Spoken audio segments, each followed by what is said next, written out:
केवल तुम मेरा अनन्य चिंतन करो, मैं तुम्हारे योगक्षेम का वाहन करता हूं। तो विश्वास करो ना, परमात्मा पे विश्वास करो ना। योग कहते हैं अप्राप्ति की प्राप्ति कराना, और क्षेम कहते हैं प्राप्ति की रक्षा करना। वो जिम्मेवारी लेते हैं।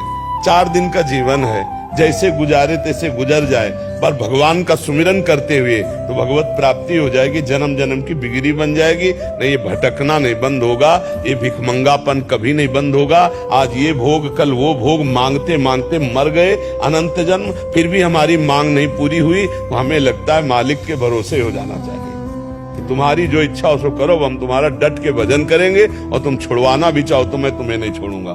तुम हमसे प्यार करो ना करो, हम तुमसे प्यार करते हैं। तुम हमारी तरफ देखो ना देखो, हम सिर्फ तुम्हारी तरफ देखेंगे। ये प्यार का विषय, ये भक्ति का विषय है कि आप हमारा तिरस्कार करो, आप हमें मत देखो, आप हमें ना प्यार करो, तो भी मैं आपकी तरफ देखूंगा, आपसे प्यार करूंगा, आपको नहीं छोड़ सकता। ऐसा भक्त माया पर विजय प्राप्त कर लेता है। नहीं तो कभी कभी ऐसी जीवन में परिस्थितियां आती कि भजन करने वाले को इतना पीड़ा, इतना कष्ट, ऐसी परिस्थिति आपको देखने को मिलेगी। पाप करने वाला बड़ा कार में चल रहा है, उन्नति में है, और एक सही ढंग से चल रहा है, तो उसके ऊपर इतनी विपत्तियां हैं, तो आपको फिर परिणाम में संशय हो जाएगा, क्या भक्त को ऐसा कष्ट मिलता है? पापियों को तो देखो जुकाम भी नहीं हो रहा, और भक्तों को ऐसा कष्ट।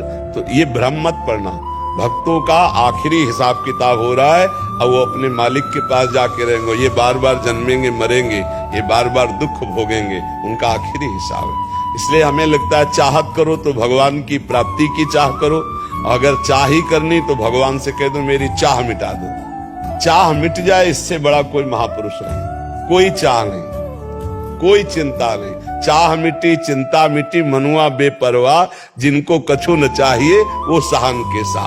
जाहि न चाही कबों कछु, तुम सन सहज सने, बसो निरंतर तासुर सो राउर निजगे। परमात्मा उसी के हृदय में प्रकाशित हो जाता है जहाँ कोई लौकिक चाह नहीं रह जाती। आरजू जी, नोएडा। हरिवंश श्री हरिवंश महाराज जी। महाराज जी, जैसे आप श्री बताते हैं कि प्रणव का उच्चारण अपने मुख से नहीं करना चाहिए जब तक गुरु से ना मिला हो। महाराज जी, मैं जिन लोगों से को जपने या बोलते देखती हूँ तो उन्हें मैं मना करती हूँ कि गुरुदेव से मिला होना चाहिए, इसके बदले आप शाम सदाशिव जप कर सकते हैं। तो महाराज जी, मैं इस सलाह देने से कोई अपराध तो नहीं? बहुत अच्छा है, उचित सलाह है, ऐसा देना चाहिए। क्योंकि जो मंत्र है वो गुरु प्रदत्त ही होने चाहिए, तभी लाभ मिलता है। गुरुमुख की महिमा है, गुरुमुख की महिमा। अगर गुरु से मिला हुआ मंत्र आदि नहीं है तो वो प्रकाशित नहीं होगा। प्रकाश उसका फल यही होगा कि गुरुदेव मिलेंगे।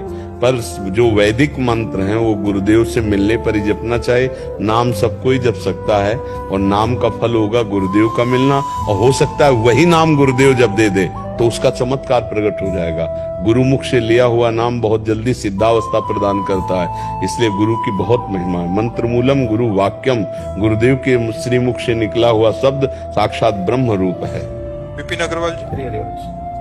सतगुरुदेव भगवान, आपके चरणों में कोटि नमन। गुरुदेव, गीता प्रेस से प्रकाशित एक पुस्तिका में पढ़ा था कि प्रभु मिलन की विरह की पीड़ा के सारे अशुभ और मिलन के सुख में सारे शुभ संस्कार नष्ट हो जाते हैं। सारे शुभ और अशुभ संस्कार नष्ट होने पर ही कर्म बीज शून्य होकर प्रभु की प्राप्ति संभव है। महाराज जी, इस पर आपका अनुभव जानना चाह रहे थे। देखो,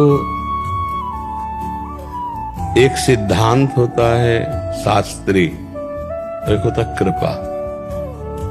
समझ लो, हम सब कृपा मार्ग के पथिक हैं।